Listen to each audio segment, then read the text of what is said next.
Does the hot button tactic of recruiting controversy go against the Nebraska way? Find out right after this.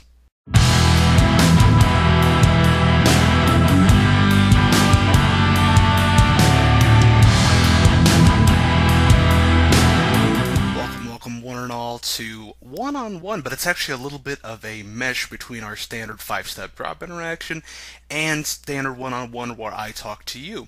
I had to go out and get Husker Nation's take on this because this is a big hot button topic, because now that the college football playoff, the inaugural college football playoff is over and Big Ten dominance has won the day, it's time to go recruit. That's right, it's recruiting time, and there will be plenty of videos on this topic, so I figured why not start out with the most controversial topic out there, over-signing. Now, for those of you who aren't necessarily recruitingly inclined, not a problem, I'm here to make that all better. Over-signing, simply put, is what it sounds like. Every year, 85 scholarships can be on any given football team. After attrition goes out, people graduate, transfer, etc., you're left with these open spots. You then go out, recruit, and try to fill said spots, right? Oversigning basically means you go out and you basically try to get in more kids than you have room for. This can be done very unethically, obviously. The opportunity to do that is right there.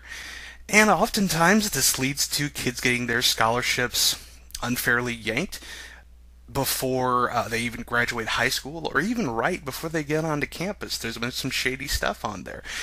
As a result of this, there have been some rules made. You may have figured this out. A prime reason for these rules, Houston Nutt. He's always right at the forefront of this stuff, I know.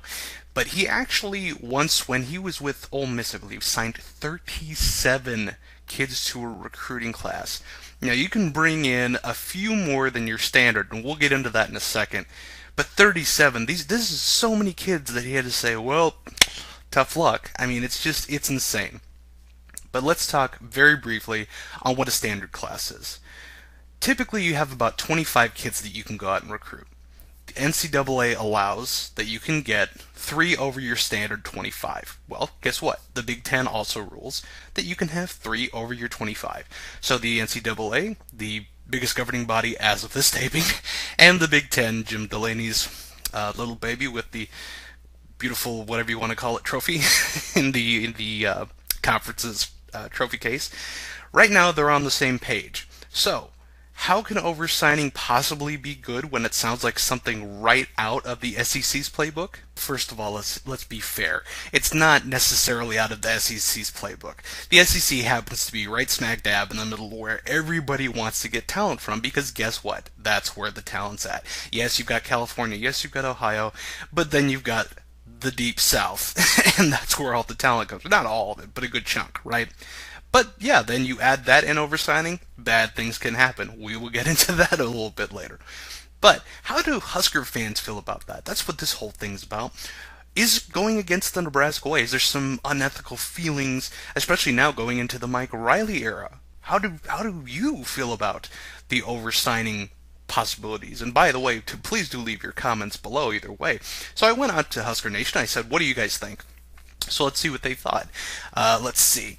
David said, I'm all for it. Follow Squad, it's written in before, I'm game. James Vasky, this was a great take, I thought. Considering the amount of dead weight and walk-on given Achilles from the old guard, oversigning this class and next is a must. Pretty definitive. Ryan Reuter, who's coming before, he said, so damn excited, finally acting like a grown man program. See, it sounds like there's a lot of excitement. Interesting enough, again, I went out not once, but twice to see if I could get some detractors, and I only got one. But he's a good buddy of mine, so I definitely wanted to get him in here, and he's for obvious reasons. He said, Joe Blow is what he goes by. He says, won't like it at all, that's Bush League crap. Terrible to bring a kid in and then tell him to gray shirt, not the Huskers style. Well, you're right, Joe, it is not the Husker style. Matter of fact, it won't be the Husker style. If Nebraska is looking to oversign, and I believe they are, by the way, what's going to happen is Mike Riley's probably going to go out with Danny Langsdorf or whomever and say, hey kid, you are number 28 or however many, but we need the best of the best at X position, tight end, linebacker, defensive end. We think that you can be the best of the best at some point. The competition's there. We're willing to give you the possibility to play free football, to go to college for free, to play football. There it is. Okay? Oversigning can be very underhanded, where people will go in and say, oh, we got a spot for you. No matter what, we got a spot for you. But no, I believe that Mike Riley, he just doesn't strike me as the type of person, and I know it's very easy for me to say this, new guy trying to drink the Kool-Aid. No, Riley strikes me as a genuine individual who would go in and say, okay, look, here's the situation, this is what we've got, here's your opportunity, decide. And that's where positive oversigning, as I call it, because you can look at it positive, negative, that's where positive oversigning comes into it. Now, here's something that might make folks who are still sour on oversigning feel a little bit better. Some mandatory legislation went through, well, it wasn't mandatory to pass it, but it's legislation saying that these scholarships they hand out, they gotta be for 4 years. Used to be, it was basic contract. Think of it as coach's contract. You go, you play tight end for a year, you come back, and we see if we want you back. And if not, we could figure some way to ship you off without you hating us and spreading all kinds of crap. But now we go out and we say, hey, 5-star, Jimmy 5-star, here, would you like to play? And says, yes, I would like to play. And 4 years. So, Jimmy's on the team for 4 years, right? Not necessarily. Really, all this did was create more red tape. How, you may ask? Well, let's use Alabama, for example. Number one, they're in the SEC, so everybody cheats, right? And they're a traditional power as of right now. Well, traditional and current powerhouse. So let's say Alabama has a guy does okay as he's on the practice squad as a freshman, red shirts. Comes out as a redshirt freshman, doesn't do that bad. Comes out as a sophomore, doesn't do much better. So at this point, they've invested 3 years in this kid, and people have passed him by. It's just not looking like he's going to be investing that much in this program. Or maybe as a redshirt freshman, somebody comes, they get this fantastic 5-star prospect like a Leonard Fournette from LSU, and he just blows everybody out of the water. And they say, look, buddy, we got to open some spots up because we need another defensive end or cornerback or whatever. So here's what's going to happen.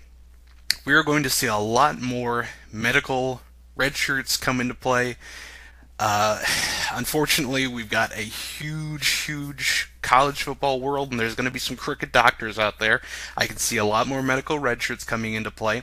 Or we're going to see some more transfers down to, say, I love the Sun Belt, so I'm not trying to say anything bad about the Sun Belt, but to like the Sun Belt and some of the lower conferences, definitely outside the Power 5, or down to the FCS level, something like that, where they're able to play right away.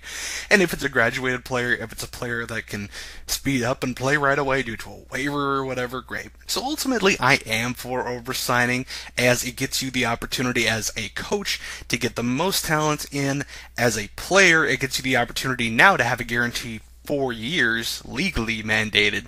So it's a win-win situation. As the school gets more talent, the talent gets their place locked up. It may not necessarily be at, let's say, Nebraska or Michigan or wherever they initially go, but at least they're able to get a fresh start once they move on, or push come to shove, they can stay in school and get a free degree. That's not too bad, I don't think, anyway. So, again, what do you think about oversigning? Is it unethical? Is it good? Is it bad? Let me know in the comment section below.